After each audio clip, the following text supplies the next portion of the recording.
அவனுடைய வார்த்தை சொல்லுகிறது, அவர் எளியவனை புழுதியிலிருந்து தூக்கி எடுத்து அவனுடைய ராஜாக்களோடு பிரபுக்களோடு உட்கார வைக்கிற தேவன். உனக்கு நல்ல காலம் வரப்போகிறது.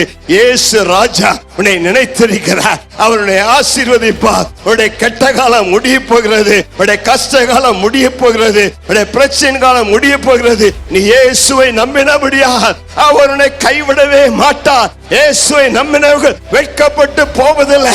இயேசுவை நம்பினவர் பிச்சைக்காரனாவதில்லை. இயேசுவை நம்புகிறவன் தரித்திரனாவதில்லை. இயேசுவை பின்பற்றுகிற ஓட்டாண்டியா போவதில்லை. ஓட்டாண்டிகளை அரசர்களை மாற்றுகிற தேவன் தான் என்னுடைய தேவன். அவன் நல்லவர் ஐயா, அவன் நல்லவர். இவனை பார்த்தா இவனுக்கு ஒரு எதிர்காலமே இல்லை. இவனை பார்த்தா மேல வருவானே சொல்ல முடியாது. ஆனால் தேவன் உன்னை நினைத்திருந்தார். உன்னை தூக்கி உயர ராஜாக்களோடு உட்கார வைப்பார். கர்த்தருக்கு மகிமை உண்டாதா.